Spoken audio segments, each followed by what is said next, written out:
आगरा की एदमापुर तहसील में समाजवादी पार्टी के प्रत्याशी रहे वीरेंद्र सिंह चौहान ने क्षेत्र की समस्याओं को लेकर उपजिलाधिकारी एदमापुर को ज्ञापन सौंपा। उन्होंने कहा क्षेत्र में पीने के पानी की समस्या और गांव में पानी प्रॉपर तरीके से नहीं आ पा रहा है, जिससे आम जनमानस को भारी समस्याओं का सामना करना पड़ रहा है। उनका कहना था कि पिछले कई दिनों से क्षेत्र में भ्रमण करने के दौरान क्षेत्र की मूलभूत समस्याओं को समाजवादी पार्टी के कार्यकर्ताओं और पदाधिकारियों द्वारा जाना गया है, लिहाजा सरकार किसानों जनता की समस्याओं को पूरा करने में विफल रही है। इसलिए समाजवादी पार्टी के कार्यकर्ता ने आज एदमापुर तहसील में उपजिलाधिकारी एदमापुर को ज्ञापन सौंपा है और जल्द से जल्द पानी की समस्या को हल करने की मांग की है। वहीं मांगे पूरी न होने पर समाजवादी पार्टी के प्रत्याशी रहे वीरेंद्र सिंह चौहान का कहना था कि जोरदारी के साथ समाजवादी पार्टी के समर्थक धरना प्रदर्शन और आंदोलन करेंगे। चुनाव का परिणाम 10 मार्च 2022 को आया।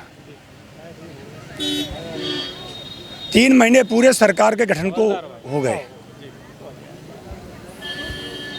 हमें लगता था कि जिस तरह से जनता ने भारतीय जनता पार्टी को जो जनादेश दिया है, उसके अनुरूप जनता की जो ज्वलंत समस्याएं, उस पर यह सरकार ध्यान देने का काम करेगी। इस एदमापुर विधानसभा की मैं बात कर रहा हूं। लगभग 3 महीने में मैंने हर ग्राम पंचायत का दौरा किया है। अधिकांशतः समस्या आज हमने एक ही बिंदु को उठाया है। भीषण गर्मी पड़ रही है और सबसे बड़ी समस्या है पेयजल की। आप देख रहे होंगे, मैं जिस गांव में गया और सामने जो विकास का मुख्यालय है ये एदमापुर, यहीं आप स्थिति देख लीजिए, टीटीएसपी लगी हुई है।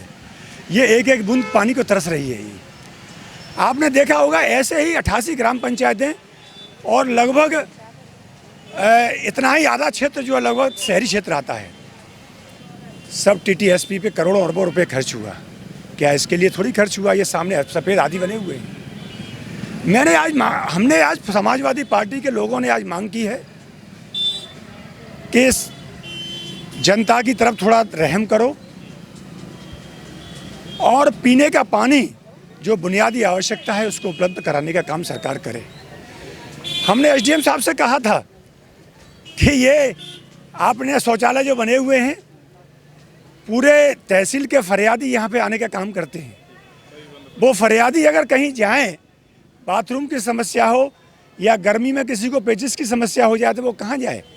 उनके सामने ये ताले लगे बंद पड़े हैं। अगर वास्तव में विकास की हमदर्द सरकार है, ये प्रशासन है, तो आज जो हमने मांग उठाई है उस पर ये आवश्यक कार्रवाई जांच कराकर उनको पुनः शुरू कराने का काम करेंगे।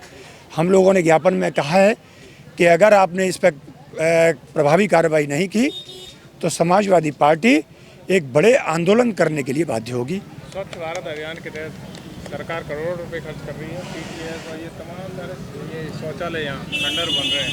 नगर पालिका में भी खंडर बनते हुए दिखाई दे रहे हैं। कोई कार्रवाई नहीं होती। क्या है, बस ओनली ध्यान हट गया सरकार? नगर पालिका की तरफ से 12 यहाँ पे आरओ प्लांट लगाए गए थे। 12 में से अधिकांश थे वो बंद पड़े थे। आज एसडीएम साहब से बात हुई तो उन्होंने कहा है कि 6 हमने शुरू कर दिए हैं। मैंने कहा अब जून का महीना, आज 13 जून है, अब याद आई है सरकार को कुछ दिन 6 शुरू हुए हैं। अगर ये बात हमारे कहने से पूर्व में अगर कर दी गई होती तो आज हमें आवश्यकता क्यों पड़ती? तो आज हमने कहा है कि ये 12 तो आरओ प्लांट और ये स्वच्छ भारत मिशन के अंतर्गत जो तमाम लाखों करोड़ रुपया इस पे खर्च किया गया है, तो उसको कम से कम जो खर्च हुआ है पैसा, जनता को उसको लाभ तो मिले।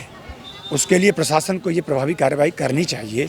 अगर नहीं करेंगे, इन सब मुद्दों को साथ लेके हम लोग संघर्ष करेंगे। क्या आंदोलन की रूपरेखा है? साहब ने ज्ञापन दिया है एसडीएम साहब को।